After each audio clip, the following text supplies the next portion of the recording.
Brandon, And I'm Brandon. and welcome back to Apollo City Comics, your anything and everything comic book podcast. Bam! Ooh, 60 episodes later, and you got it right. How long have we been doing that? I don't know. I just started saying it out of nowhere, and we just kind we of were stuck with it. we were like doing some like swingy, like wordy type of things before it, and that one just kind of stuck for it. Hi, we're back for a show. We're gonna talk about comics again. We're alive. Yeah, this is man. We have the CJB. I always call him CJB because that's abbreviated on his Instagram. But Christian's interview from a few weeks ago, that was awesome. If you guys haven't checked that out, he's an animator, so go listen back to that episode. That was a fun thing. We haven't done a comic in a bit, and that's what we're trying to give you guys more of this year. And we're trying to get you more indie stuff. We do a lot of mainstream just by habit, just not even by trending too often, but that's just what comes up sometimes. Well, that happens when like 40% of your collection is just Batman books. Yeah. Even though we still haven't touched Batman, really. No, yeah, we're still good. We might do a Batman talk. And if we did do a Batman talk, it would have already come out before this to be kind of relevant. But it might be around, it might not. Maybe we'll just rant about it real fast in our next episode. But today, before we crack this open, you know what, guys? I don't know what you're doing if you're not drinking a nice cup of coffee from Coffee and a Comic. Our good friends over there. Go set up a pull list. Go get all the books here. In fact, I had to switch all of my comic books because I'm moving. So he's getting me all the books I need on my pull list. Like, I'm set. I'm not going to miss a beat. I have everything bagged and boarded and waiting for me just to get delivered to my new place. Dude, that is service. Don't even miss a beat. Get all my books still. You're moving to a new place. You have to hunt down a shop and all that. Which, check out some local shops. If you move somewhere that doesn't have a shop, then you're just really screwed. Yeah. And so you know what? You could get everything. All my indie stuff, all my DC, all my Marvel, all whatever. And you know what? I get coffee with it. So it's like a super supply package, survival package at that point. If you were on an island and somebody dropped you a box of bagged and boarded comics and coffee, how fucking happy would you be? Depends. Are all those comics John Romita books? No. John Romita Jr., sorry. Oh no, they got the wrong message. I wanted Senior. Yeah, he's just sitting on the island. Damn it. It's All-Star Batman. Oh no, wait, that's Jim Lee. Sorry. Anyways, I'll check that one out. Yeah, I mean, we got to do that one now. No, he did do All-Star Batman with Scott Snyder. That's what it was. Okay. Oh, that's right. Yeah. Anywho, who? Romita. Yeah, sorry. Jr. I was just like, that was something totally different. All right, cool. All right.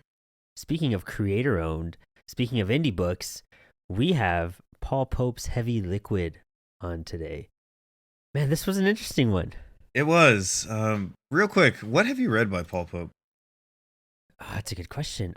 So a long time ago, I read Batman Year 100, and I didn't really get it. But that's like, I'm talking like 6-7 years ago, when I'm kind of getting into comics and like finding, interesting Bat books. And, I was still like kind of warming up my comic book game. I haven't read it since then, but I've wanted to. I have issue 1. Maybe I should just reread issue 1 and see if I get a vibe for that. But that was in 96. I want to say that came out. Really? God damn. Yeah. It's an older book. I didn't realize how far back Paul's work goes. He goes back to like the early 90s. Well, his publication date is 2006. Oh. Okay, so maybe I misread that. Well, when did that book come out? It says February to May 2006, and it's only 4 issues. I have here. Oh yeah. Oh, we collected. Oh yeah. I guess 1 through 4, 2006. So okay, this was way before all that. Heavy Liquid. That was a 1999, early 2000 book. This was one of his first kind of breaking into the game books. And I hadn't read this one until we did this episode either. I read 100% by Paul Pope. And that was a great book. I did a review on that for a website called The Daily Fandom. You could check that one out there. And we're going to cover 100% in the next couple weeks as well. But I think those are the only 2 things. However, the reason why I got into Paul Pope a lot is I was getting into Lone Wolf and Cub. And I was, looking at some stuff about the movies and everything. And he did the artwork for the Criterion Collection box set. And dude, it's gorgeous. If you Google the Criterion Collection Lone Wolf and Cub cover, it's beautiful. It is so beautiful. And I was just seeing how he approached art and his influences, a lot of European influences and Hmm. Japanese influences. And he really just used, kind of, you could tell his inking's really heavy. So he uses a lot of brush pins, kind of just like Lone Wolf and Cub. That's all brush pin. There's no pencils on that. So that's what got me into him. Um, I don't know if I read 100% before or after the Lone Wolf and Cub thing when I was checking that out.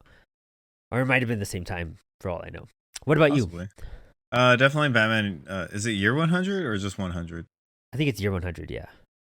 Yeah, Batman Year 100. Obviously, the first one. I think that's one of the. I think for a lot of people, that's probably like their first experience with Paul Pope. But I read it because my comic book shop owner, he is a huge Paul Pope fan. So when I started getting into books, he recommended that book. And then I read the prequel single issue to Battling Boy. Oh, yeah. Battling Boy was another one of his really big books, too, that kind of, got attention towards him. Yeah, so I've read that one a long time ago when it came out. I bought it, and now I regret not knowing where it is. Because Oh, wow. sometimes you just never know. Yes. Yeah, stuff just goes missing. I know how that goes. Yeah. It's real sad. But besides that, and then it was just Heavy Liquid, and I didn't even know this book existed until you put it on the calendar. Said there you go, read it, and I'm like, oh okay.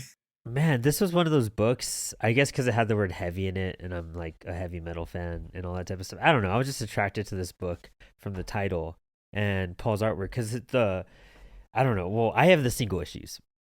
You have the trade paperback. Yes, So the I cover of the have. trade paperback is like the cover of issue 4.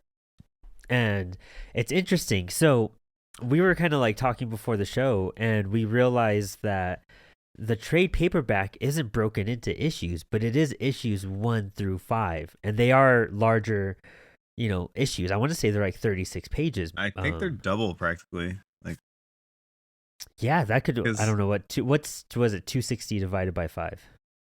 I don't have a calculator on me. that's like 40, 80.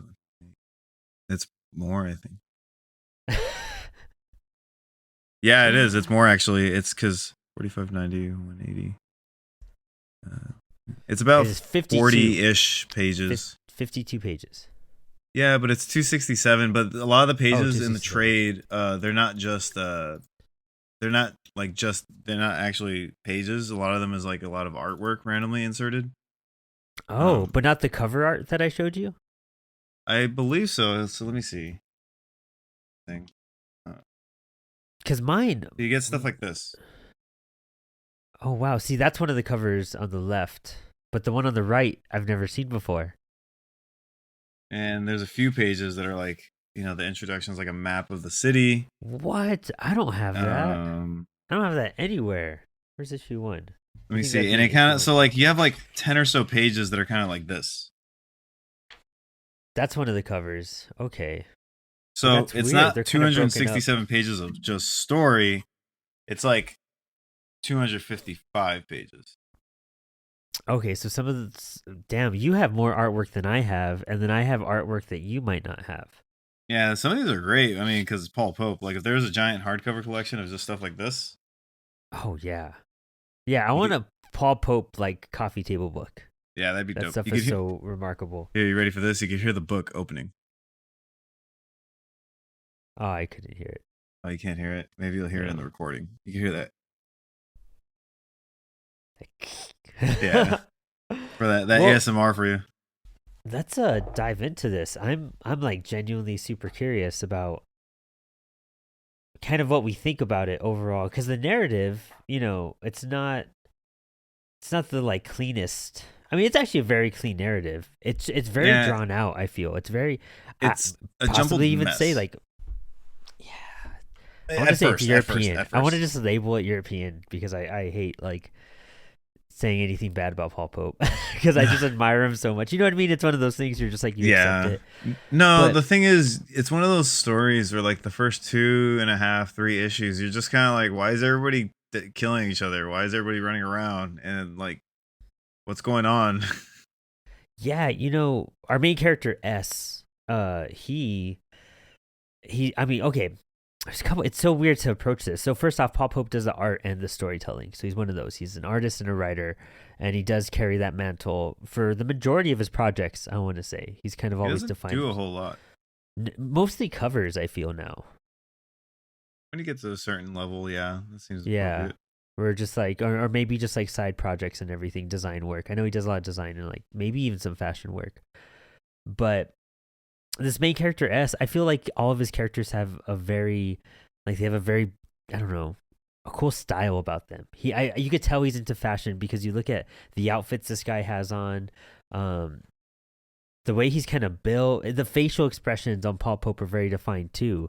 They kind of have those like, I got to figure out what like where it's from, but like their lips are very defined in all of his drawings. Like when you look at Batman Year 100 and all that, like it's Mm-hmm. always their mouths. He does something very different with them, and I feel like that's what makes him stand out so much. I don't know if it's just like the He line that he just uses or the thickness or how he outlines it, but that's like a very prominent part of every character. he's just one of those artists that he's got his own style, and there's nobody really that can mimic it. Like, Yeah, it is unique, so unique. yeah, I and can't think of anyone who's near it. Can you? not really, no. And to think like he drew a Batman book, that's like the complete opposite of the art style they would prefer on a Bat book. Yeah. But Yeah. I guess it is an Elseworld story, so there's that to mention. But There's that too, yeah. like if you compare the catalog of like major like Batman stories that exist, the Paul Pope one is one that probably looks one of the craziest by far. Yeah, it stands out. And I think that's why it still gets recognized today. It's one of those few Elseworld books that still gets attention from that era. Because there was a lot. There was a lot of Elseworld stuff going around at that Oh time. yeah. That one and Gotham by Gaslight, I feel like just stood out in that entire thing of Elseworld stuff. That's Magnolia. That's Mike Magnolia for you. You know, his art style Yeah. and stuff. And Brian Augustine just passed away recently. I did not know that. That's Yeah. unfortunate. Yeah, it's real sad. Well, issue one, yeah, it's really just like this, main character S. He's kind of like with this girl. They're doing some sort of drug. It's over a holiday season. I didn't realize this was a holiday book until I opened it up either. This would have been a great festive choice at that point. Oh, But yeah, it is, huh? I guess yeah, by the end of it, you kind of forget it is the holiday season. yeah, it's really just like for the first like 3 pages, we see a parade and whatnot.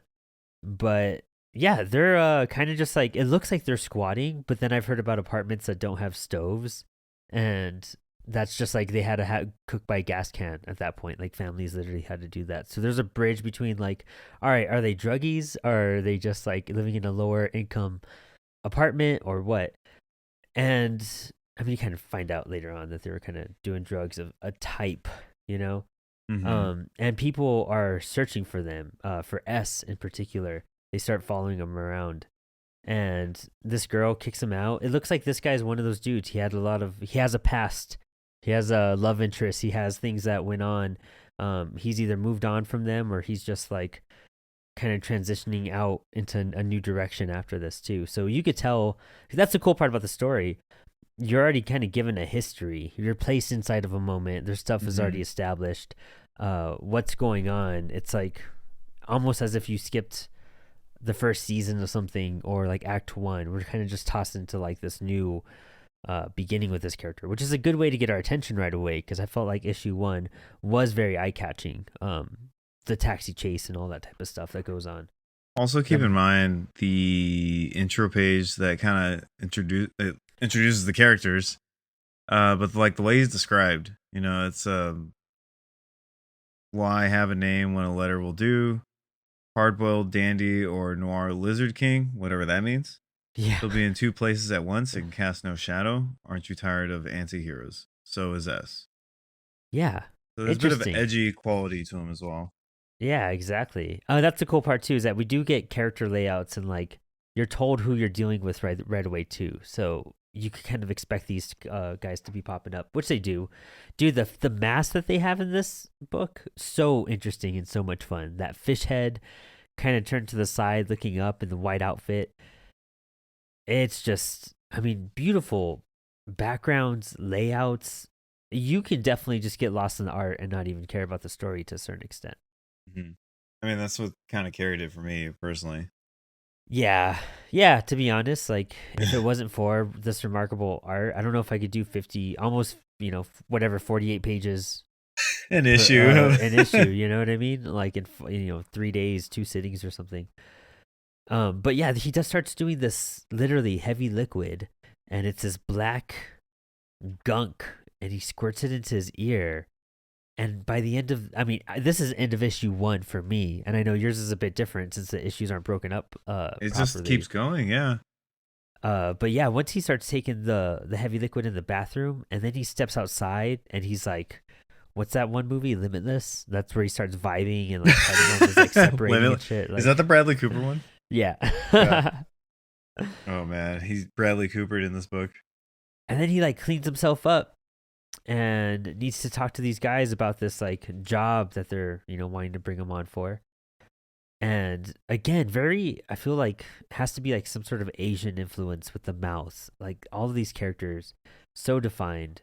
It's almost as if everyone's like a mixed race. I feel, which I mean everyone is, but like very clearly in his world, this is how they look. Well, did they? It is based in the future, technically, right? Yes, it is. Yeah, because there's Yeah. and you find that out more and more as you read it. It gets like more sci-fi too, which is very interesting. But issue one for me ends like once he finds out about the gold the whatever the lion necklace that was created from the heavy liquid. Mhm. That's where he gets the job, and then he gets like that Dick Tracy like message that just like kind of it looks like a waffle maker that opens up, and A waffle maker that opens up. and this is where it's just like you've heard of art for art's sake. I wonder if you have the stomach to face death for art's sake. And then that's the end of it. Like that's the end of issue one for me. So it's Oh basically man. him like kind of like doing the drugs. He goes on the car chase and gets away, figures some stuff out, gets this job, and he knows that he needs to go find this artist. And that's for mine straight up. That's issue one, which is interesting. I don't get why they would. I guess it does. Oh. It is a flowing narrative of a story for So sure. where does issue two pick up for you if you're on the trade? On the trade. If you're in the trade, what would your page description be of that? Because Uh, in my experience reading this, there's no clear indication besides maybe like a full page splash or something like that. You know what? Yeah, honestly, it doesn't even start off like that. Like mine has some concept art in the very beginning, and we get some like more defined stuff about characters in the book and like the fashion. It's talking about their tank tops, like how much it was, their wristcom, Wisling Jags, Snap sneakers. Like it talks about that. But the first page is like what a 4 panel page, and then the colors shift though. So I want to say this other one over here ended. Maybe that's the. I mean, he only uses a few color tones. Oh crap! Some of these are kind of a mess too because some of the covers are upside down. Yeah, it looks like a cover, but it's really just like a flipped over image. So we go from like this blue, really heavy blues, and then the TV it has the pinks in them. And once you get into that pinks, that's when we're transitioning into issue two. And issue two starts off with pinks and blacks. So it might be Oh. even the colors that are switching around. I wouldn't be surprised at that Can I point. see Yeah, how the you page know looks what? for you? This whole entire book is like more pink.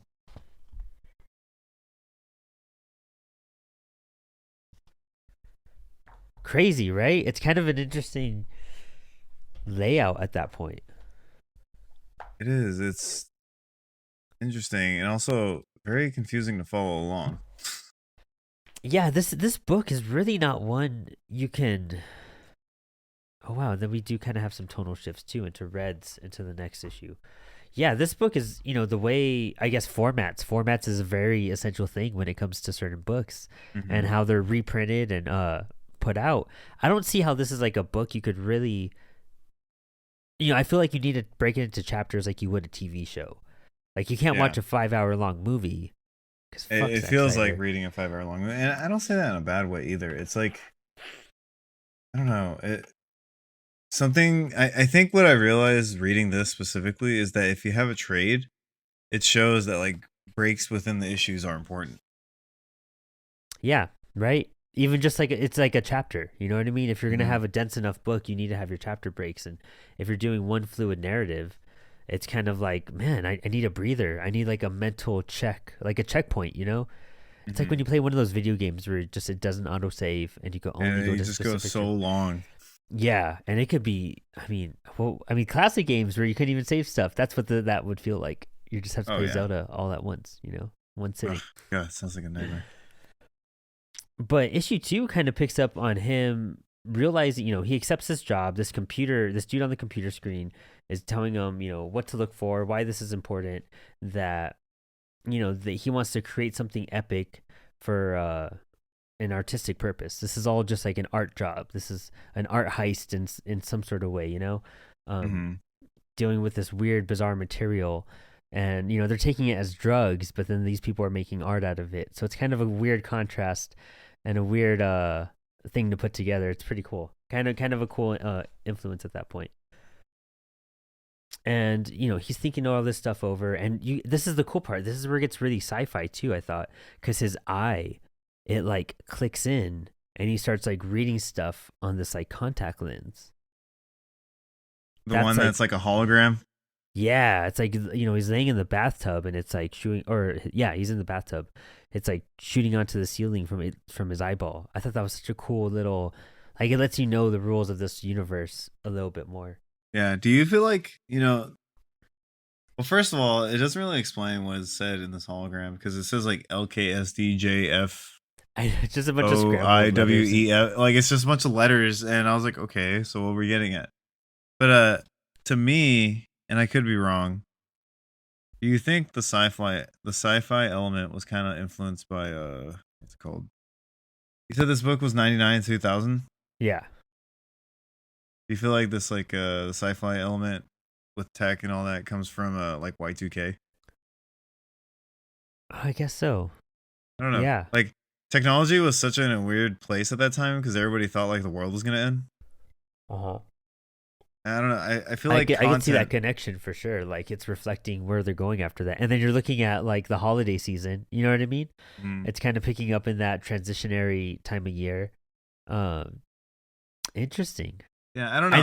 know, I know it's past like 2000 and everything, like time wise, but I could see how that definitely influenced like their approach of using technology.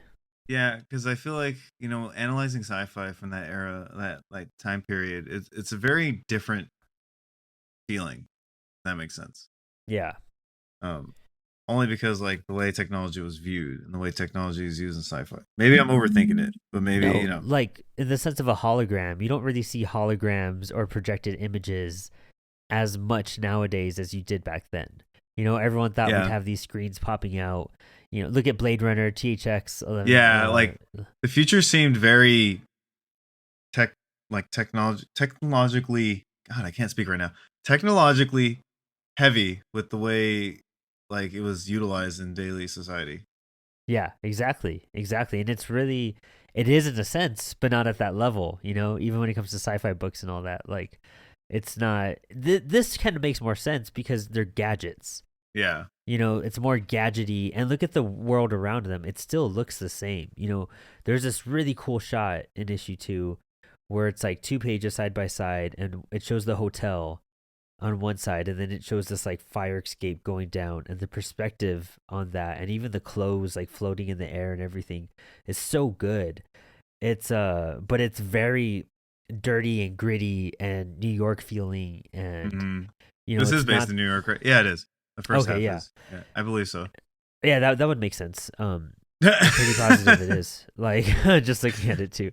But it's one of those things like it's the real world, but we have all these new futuristic gadgets that kind of pop out at you that are some Hmm. are surprising, and some just like it feels like that's what we have right now. So I got something for you that's like a very big, I guess, argument within like the writing scene or however you want to look at it, whether it be storytelling and all that.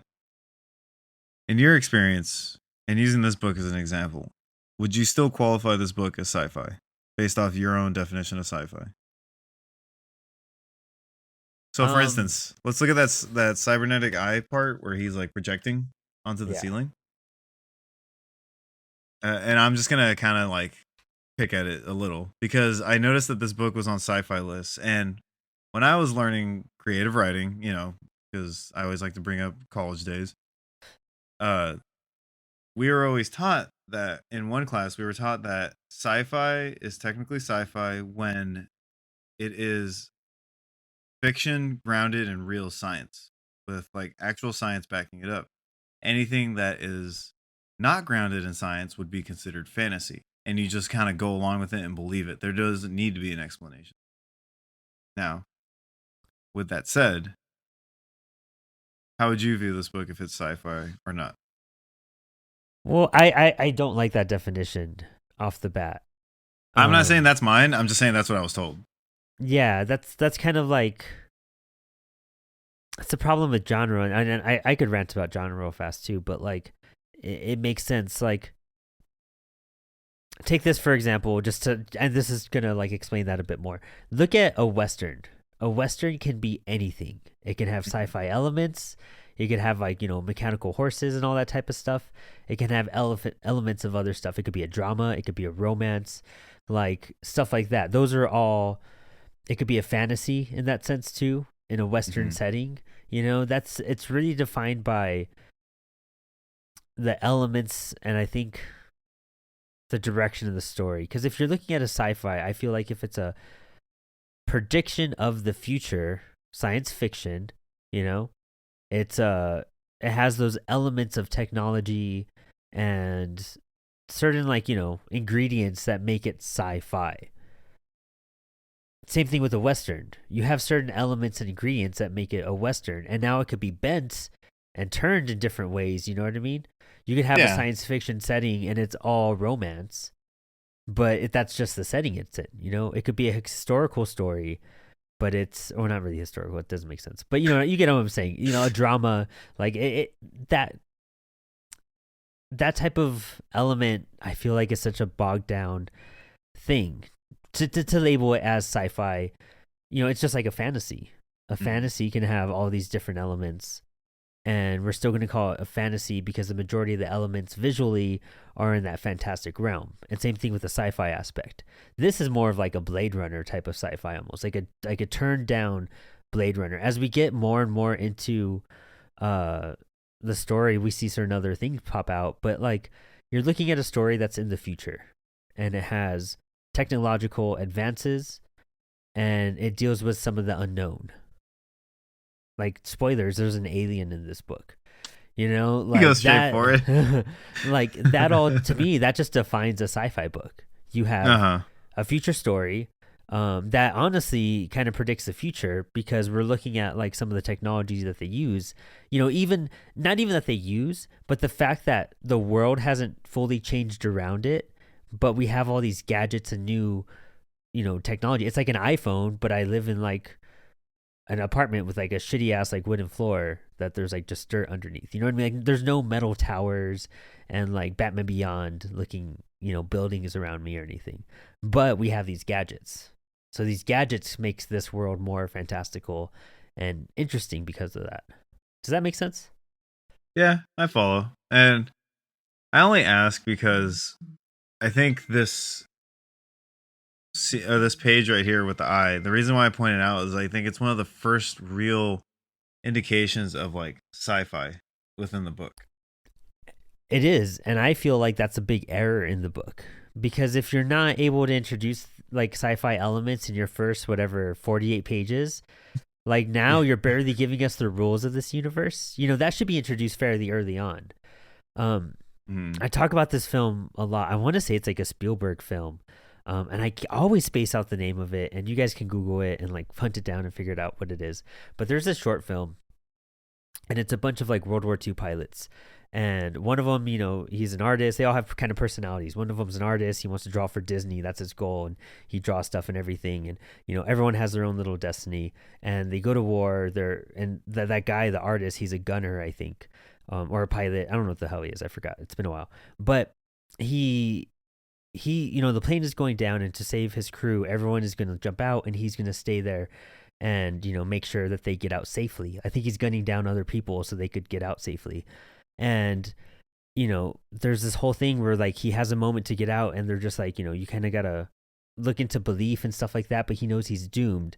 But something he ends up like drawing a picture of the airplane and puts on wheels, and then these animated wheels come out of the airplane like at the very end. Like there's no indication that that can happen in that world. There's no like elements showcasing those rules. And granted, it's not this late in the story to make us believe that. However, like you want to introduce the rules of your universe pretty fucking soon so that you don't see animated wheels coming out at the end of your short film to save the day and all of a sudden everything's okay, when it's like that wasn't an element at all. That was just, you just fucking put that in there because you had nowhere else to go and you didn't know how to end the story. Like if he had been drawing stuff and little birds and shit were floating around him or whatever, like at the beginning, you're like, hey, like check that out, he drew something, and in the background over there's an animation, so there's something going on. Rules of the universe, essential. That way you believe it. You're not going to believe it if you don't tell us the rules right away. Especially if you're 2.5 issues deep. Yeah, especially when this is 5. Actually, mine has the page numbers, which is odd, really odd. But mine's on page 61 right now. See, god damn it, this like. But not every page has the page numbers. Only certain ones with like white gutters. Yeah, see this trade doesn't give you any pages either. Well, that's such a weird thing. It's such a trip. No. Yeah, it's really just on a handful of pages I see page numbers. The 60s right there. Well, yeah, I only ask because, it's one of those things, like, I was thinking about it when it said, like, this book was, like, a bestseller in the sci-fi genre, and it was just got me curious. Yeah, this is kind of like a bridge. Like, we're not in a fully, Matrix, Blade Runner type of realm where everything's different, but we definitely have, like, small elements of it that I would consider it sci-fi. Mm-hmm. Plus, you're looking at this weird, bizarre drug, like that's dripping into your ear that like you can shape, and it's like a metal and everything. That's a sci-fi element. That's vibranium and shit, Mm-hmm. You see a movie with vibranium and a weird twisted, Terminator 2, that metal, you know what I mean? Like that's a sci-fi element right there. So really this issue, it's kind of like the story's good. The story's interesting enough to keep you reading with the artwork, but those guys that were hunting him down in issue 1 came and blew up that girl's apartment just now. And this guy's kind of realizing that he's on the run, and he's just kind of hunting down this artist, trying to find leads, trying to get like through stuff.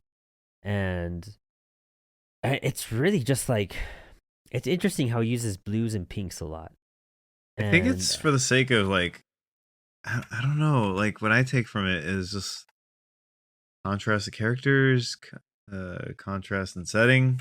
If you look, it's kind of like pink when they're indoors and more blue when they're outside. It's also pink when there's like a more sci-fi element.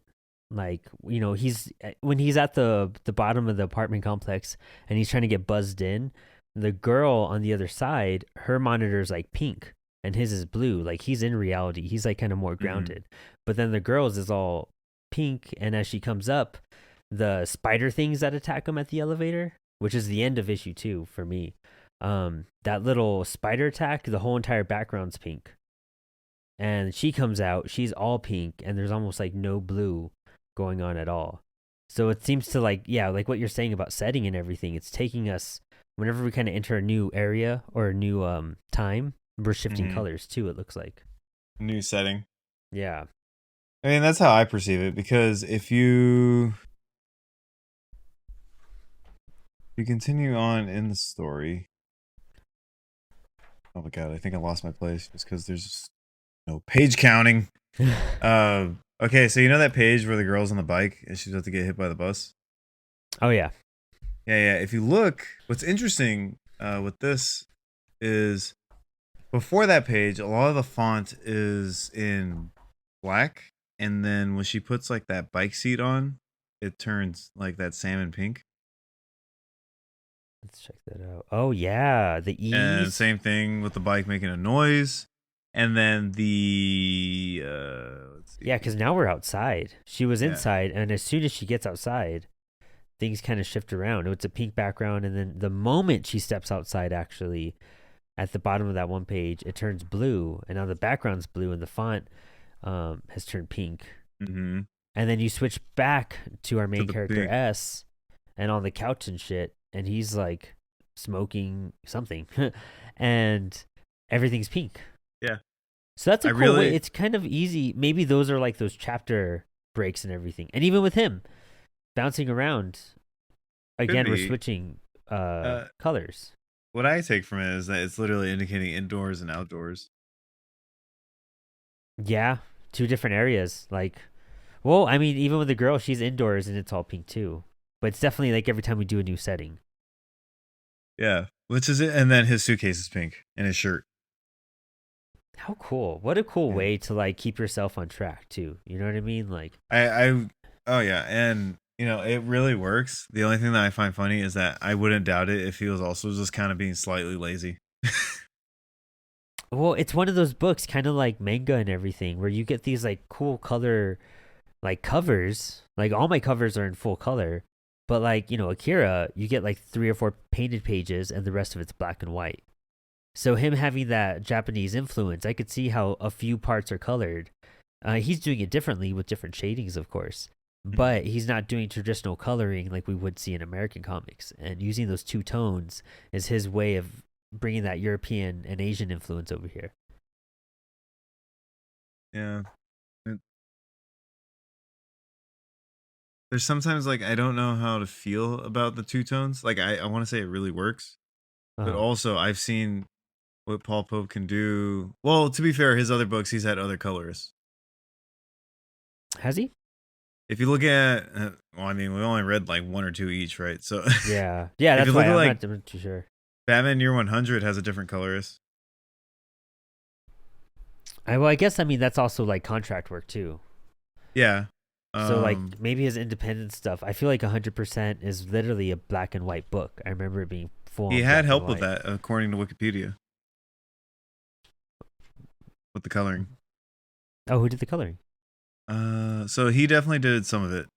Um, but heavy liquid, not heavy liquid, 100%. Uh, the so he did a lot of coloring too, but Lee Lowridge, Uh huh. that was someone who did coloring on that book. I wonder if it was Um, just like the covers and everything too, though. Possibly. I mean, they are listed second, right? So Yeah. it's one of those things. It possibly could be, but from what it seems like, there's certain stories where he does everything himself, and then others that obviously he doesn't. But I would have to read more for comparison because I do like the contrast in pink. My only thing with it is I don't know how I feel about making other things pink as well, like the shirt, parts of like the environment, and other parts with like his backpack, for instance. If you look at that one where he's on the bus, Mm-hmm. um, again, not saying that the coloring's bad in any way. It's just it's kind of like if you read Sin City and there was more red than just the blood. Yeah, I could see that. Yeah. Those splashes that you get. Yeah, and maybe it's an unpopular opinion. But for me, I think when you use just the two colors, it can be a really good power move for in terms of storytelling. But at the same time, I feel like you gotta, and this is just like an example, not like picking on this book specifically, but I feel like if you're gonna do that, you can't color so much on one page the same like bright colors. I can see what you mean. As we progress through this issue, um, really like once you start seeing some of the other characters, we see the guy in the sunglasses, that starts chasing him, for the rest of the series basically. But the part where S gets in he goes back to the apartment where that got Hmm. blown up, and then all those henchmen with the masks, they start like chasing him and everything, and it's a little bit chaotic and everything. But like the color makes sense, but all of a sudden like the guys with the masks have like either a black and white mask or they have pink masks and there's like the blue backgrounds. So it's like kind of dipping in and out to where the purpose that we were just kind of distinguishing doesn't make sense. When they're fighting, literally, yeah, one guy has a white mask. S is pale, he's white, and then the other guys have pink masks. So you're kind of maybe that's just to keep track of stuff a little bit better. on the eyes, but at the same time, I feel like you don't really need that with how thick his line work is.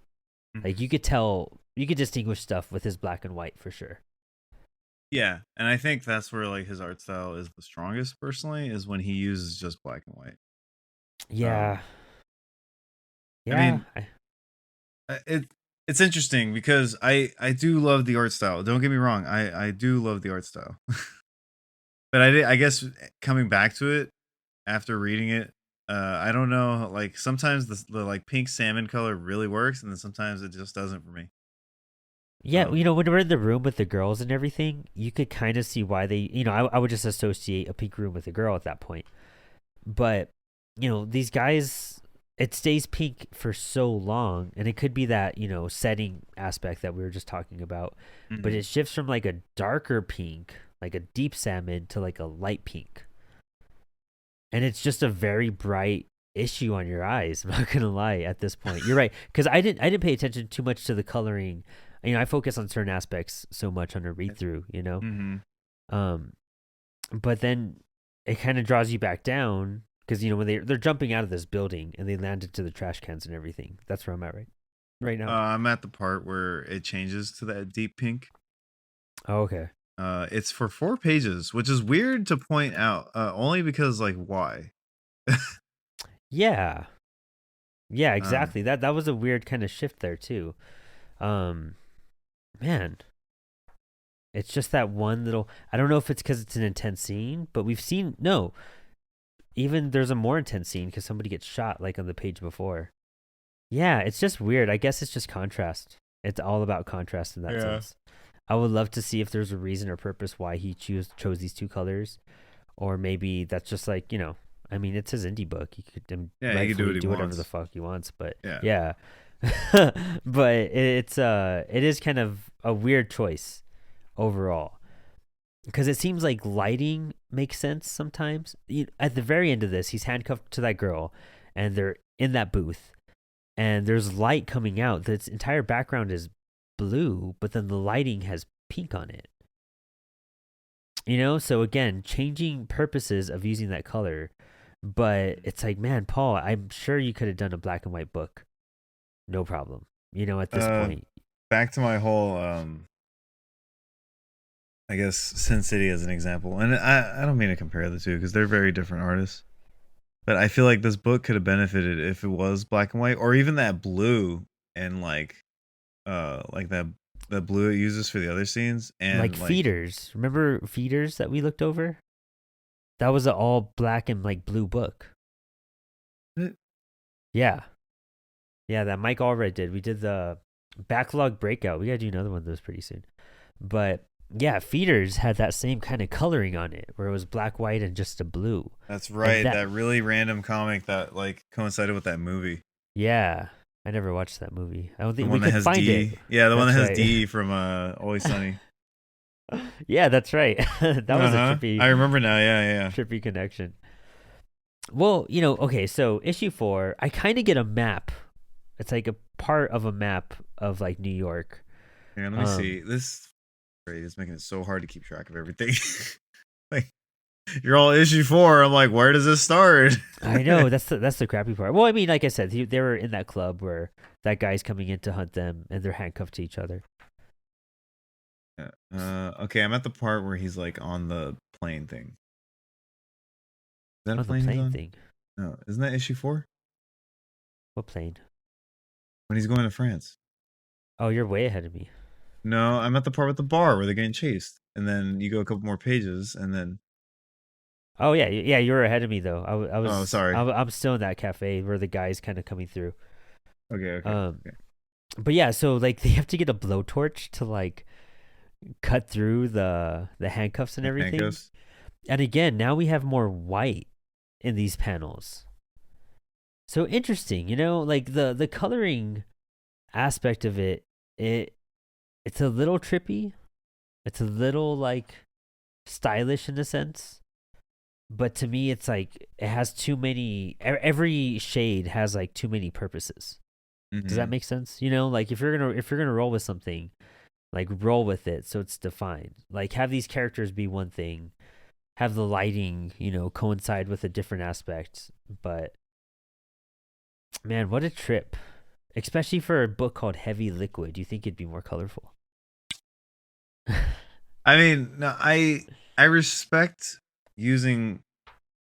I hate to like drag on the whole like the way the issue is like completely like colored, like the way he colors it. It's I'm not trying to like rip on it, but I respect when people use less colors in their books. But I feel like when you use a few amount, then things get a little like hard to read. Literally, like there's blues going on, there's blacks, there's whites, and then there's pinks. And then like you're saying, you're getting these different shades of like white and pink and all that. So, Oh, I thought you were still going. oh I was no, no, like I was listening just saying still. like, oh well, you stared at me and I was like, what did I say? But the way the book is colored is that I feel like if you used less shadings of like pink and blue and all that, it would have worked better. Yeah, I mean, just something more. It kind of only works when we're talking about like two different time moments within a page. So there's like the scene where he's looking for the artist. He's kind of found her. He's like chased over buildings and everything, and he's looking down at her through the window. And you get that interior, like what you were saying, interior exterior feeling, which that Yeah. totally makes sense since we bounce around so fast. And that makes this moment, feel a bit more concrete. Is that she's in the inside, it's blue, and he's in the outside, and it's red. That makes sense. And when you switch, and then all of a sudden they're both intertwined with each other, like what we're saying, I feel like we're not like trying to repeat ourselves. We're just also trying to like understand, like the definite reason behind the coloring. It's just Yeah, so like bizarre, the like way it's it's kind like of set up. yeah, that's not really, and of course we're not colorists, we're barely even, can't even say like artists, we're writers, so I guess that's a totally different aspect as well.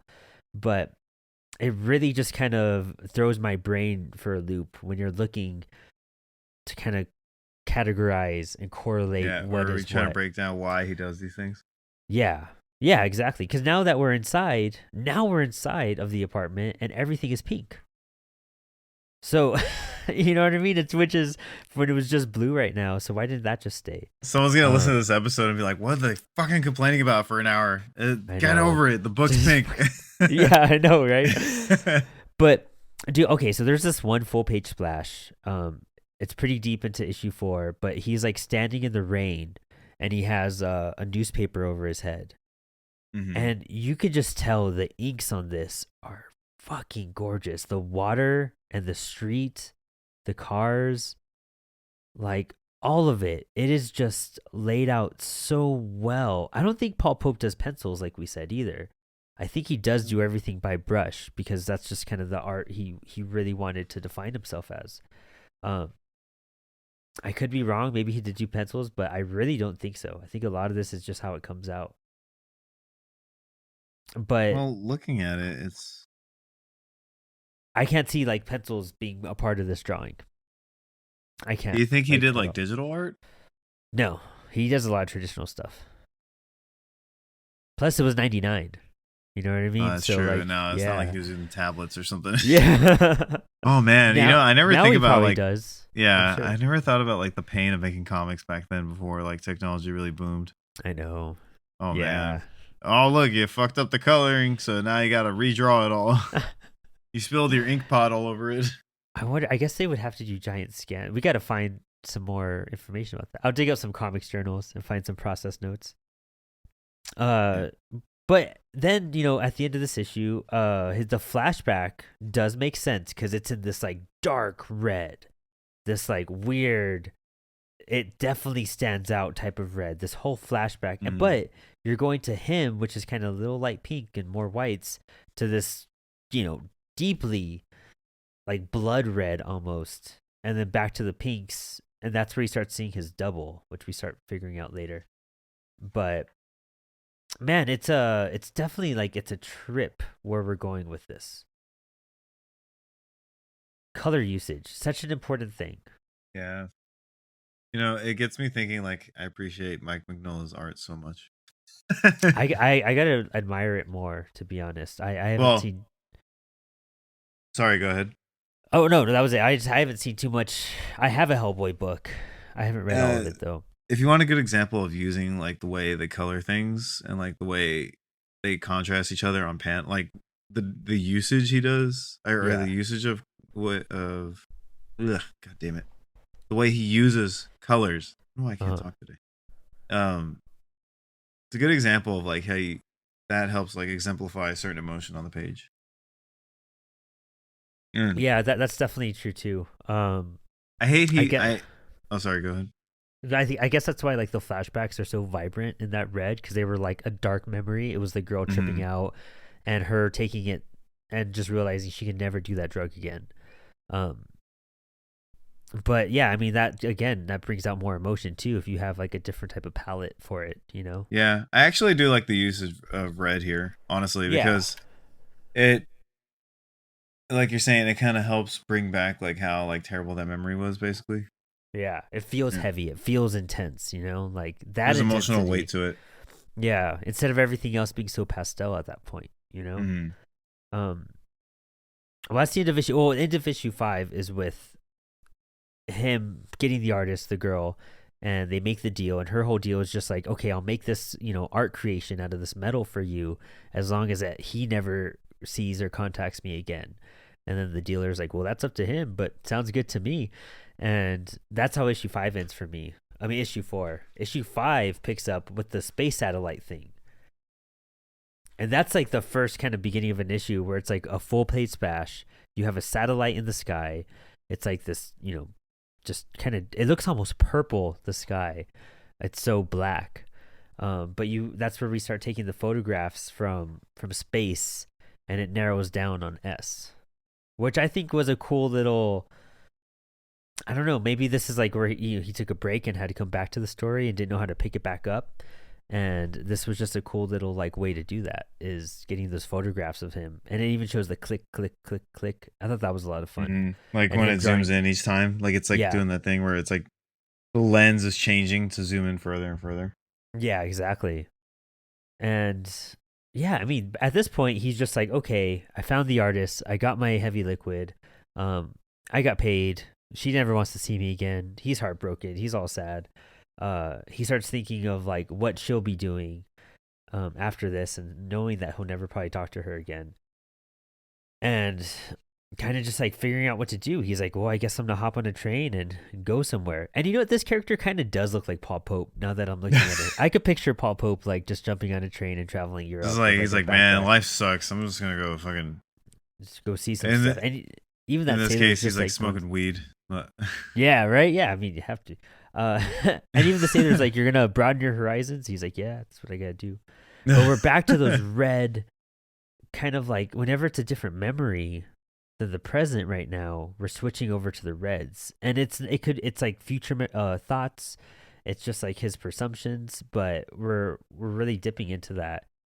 And I want to say for the first time, we have a dark blue going on when he interacts with the FBI CIA agent that's chasing him. That's for the first time we actually see a darker shade of blue, which is similar to like the tone of red that we have for these flashbacks. So that yeah, but intensity comes back. it's like the present though. Yeah. Yeah, so actually, yeah, that does work. It almost feels like this book should have been like red and blue. Yeah. Yeah. Actually, yeah. Yeah, that makes more sense. I don't know, like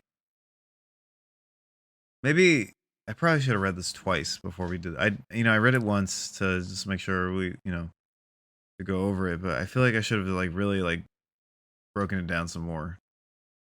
Well, I mean, there's kind of more to it, like as we talk about it, that like even I'm realizing.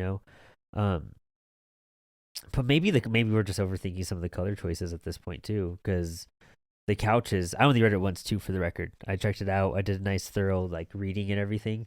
Um, and coloring is something I always catch more once we do the show, because that's where I'm really just like I know Mm-hmm. the story, I know the pacing and everything, but the coloring now I get to zone into that. But it kind of the whole decisions that we've thought about before kind of all go away towards the end,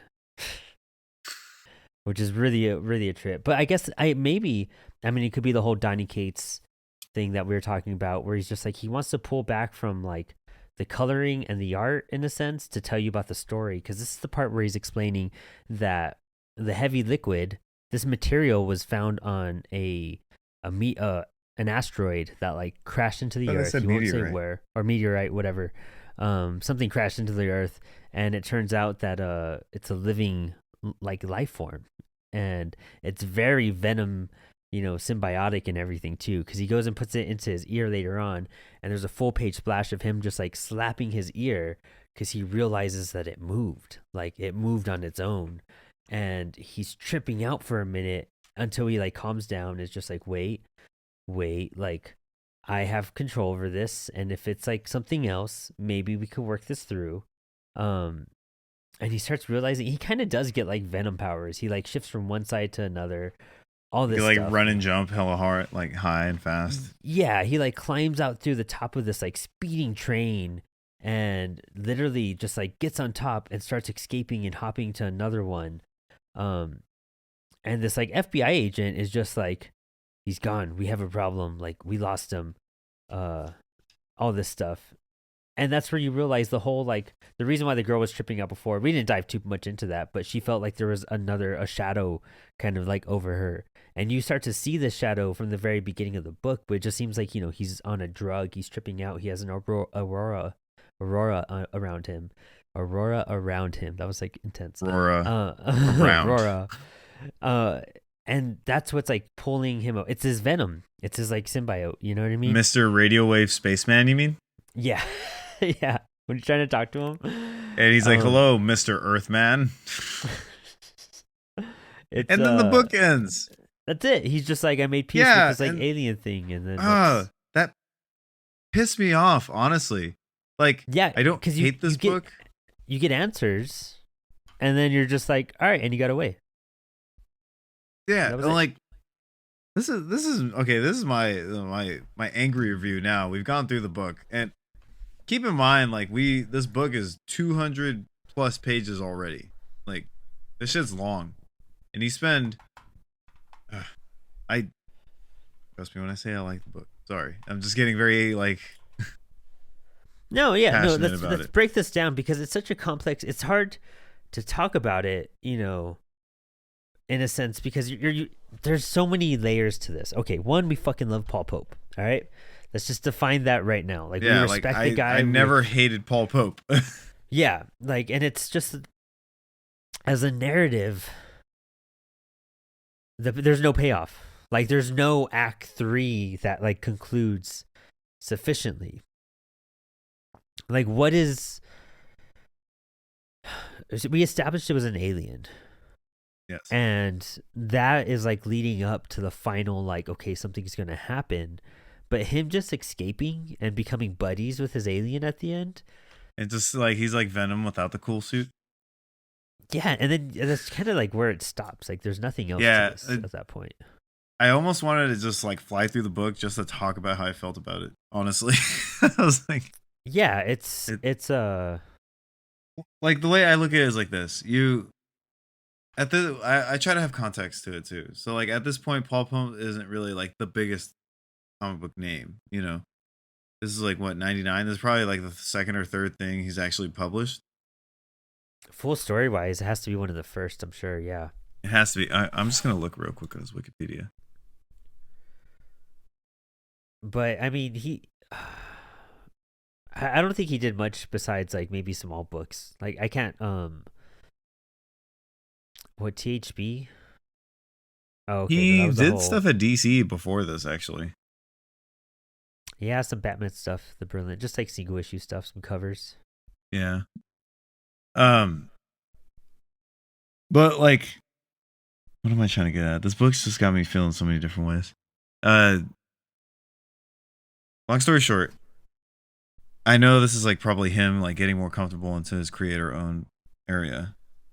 My thing is, the book is beautiful in terms of the way he lays it out, the spreads, the way like His characters look, and even though with the coloring I may not agree with everything, it still works when like there's a really nice page. It Yeah. still works when he has the right shades of blue or the right shades of pink, or like we were talking about, the really blood looking reds and the very dark blue, night sky blues. Those are nice.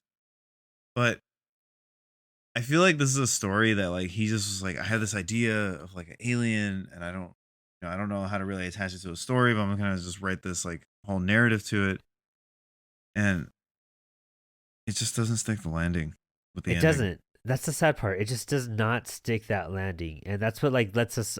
I think that's probably why we approached the episode like a weird taste because we both wrapped it up recently, and you're just like, man, we were leading somewhere. Literally, the entire book is a chase. It's taking you somewhere and taking you somewhere and taking you somewhere, and then he escapes, and then you're like, he's just gonna be buddies. Like we don't get anything else about this Mr. Radio alien. Wave Like, Spaceman. yeah, like it doesn't. I don't know what the whole point of it. What was the point of the book to me? I don't know. That's why it's so hard for me to talk about. Yeah, like it's really you're admiring the art because literally it's just like this guy needs to go find this girl without a real like critical reason. There's no ticking bomb. There's no like deep purpose. There's no. It sounds like they were lovers before that. That made it hard. Like Kind of, yeah. that. That's as far as I got with that. I Literally as don't. far as I got with that. I don't hate the book. Like, it was disappointing, but I don't hate it. If that makes sense. Because I mean the structurally it makes sense. But I mean that's honestly an example of a story without a point. Yeah.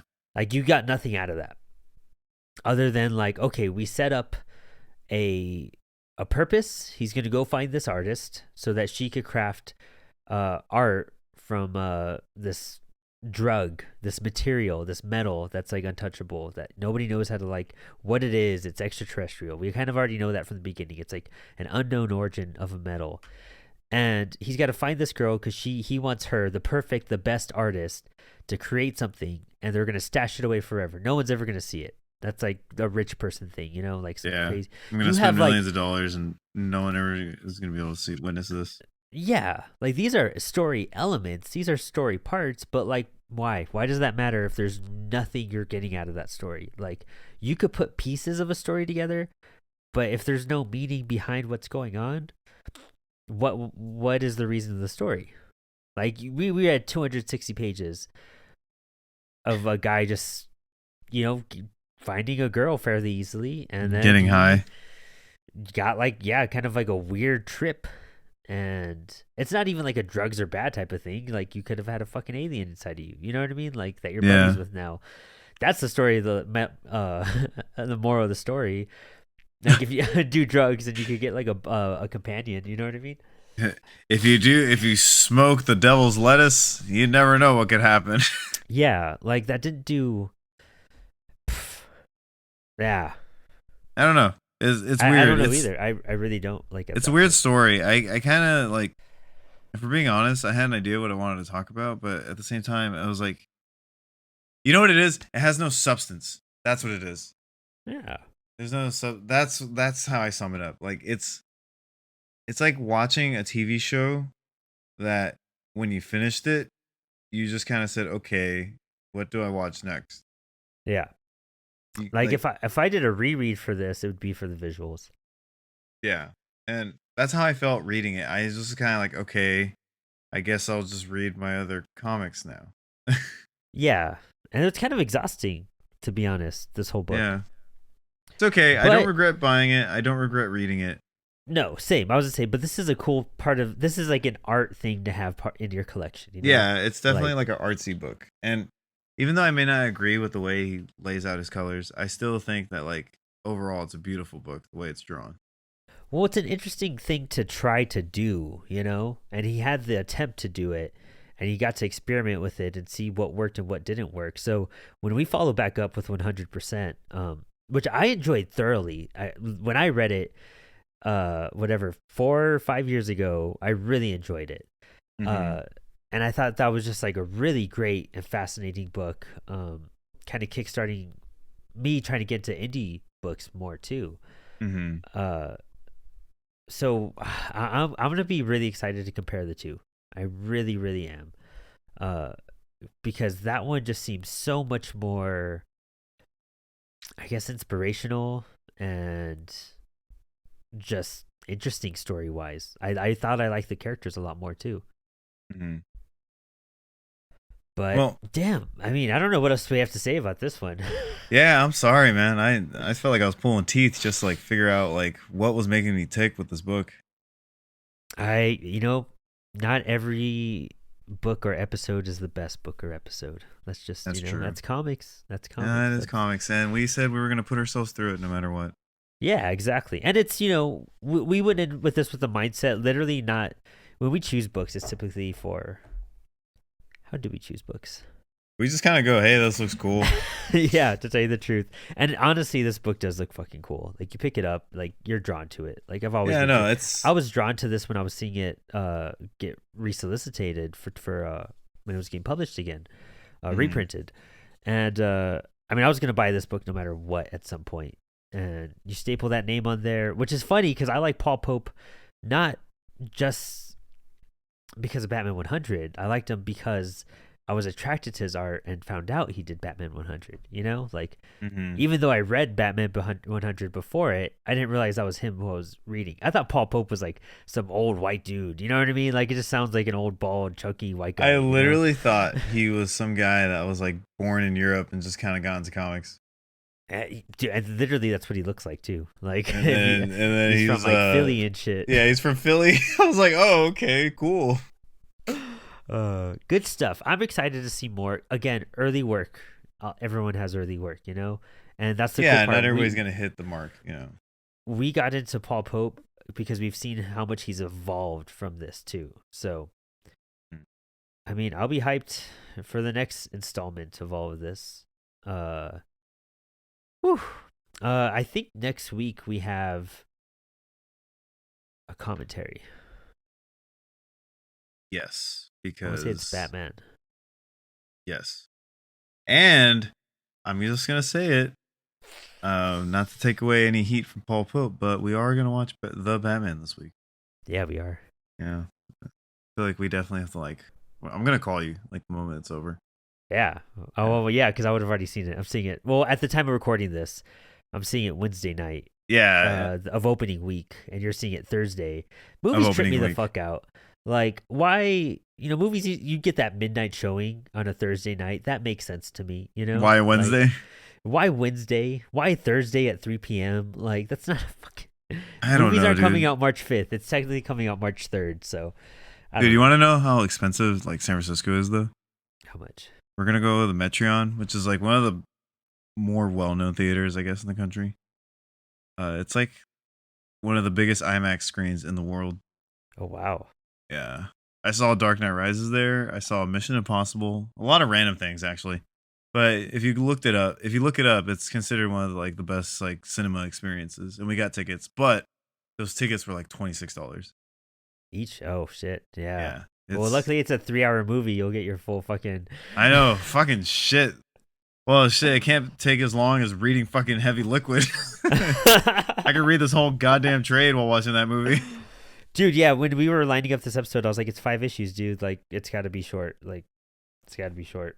And it Yeah. wasn't short. It was not short. Oh, sure. But overall, But no, I don't hate the book. I don't hate Paul Pope. I don't hate his choice in artwork. I think his own coloring works. The way the book is colored is very vibrant and still works. It's just, it gets, for a book that seems almost minimalist in that department, it also gets very busy. yeah, I give it like a 6 out of 10. Yeah, it seems appropriate. Right? Like, I enjoyed it. Glad I have it. Same. But It's going to gladly sit on the shelf with all the it's others. it's like one of those proud things you kind of have. Like, yeah, I fucking read Paul Pope, Heavy Liquid. Like, it's a classy move. You know what I mean? Like, Yeah, I read comics. What? Yeah, I read Heavy Liquid, bro. You don't even know what that is. it's such a different setup from any other story we've been reading, I feel, too. Mm-hmm. But just straight up from length, I would even say it's very manga, has to be manga European influenced by that length and that structure. I'm assuming so, at least. Yeah. So we'll follow up more with Paul Pope. Well, I think 100% will redeem some stuff for us. Yeah, that we were missing. I'm excited to read it. No, Me I too. mean, if it's also later in his career, so he's a little bit more practiced and versed, I guess, in his art style. Yeah, yeah, exactly. That came out. Let's see. That came out in 2002, 2003. Okay, Oh, so and it's a by the couple. way, all this was like Vertigo too. So, Oh, that's right. Vertigo always had good shit that no one talked about. but that's even crazier. Like Vertigo let this type of format go too, because they weren't like. I was thinking Dark Horse for some reason this entire time, even though I've been showing the covers the whole time. Well, you thought Sweet Tooth was Image when the whole time it Yeah, was Vertigo Vertigo. too. Yeah, Vertigo. Good stuff. Maybe we should do a Vertigo year. Fuck it. Oh, 30th anniversary is next year. We'll do more Vertigo then. Yeah, there we go. Yeah. But damn. All right, man. Well, good stuff. Yeah. We'll check back in next week with some movie talk. Hell yeah. All right, dude. All right. Thanks for hanging. Thanks for having me.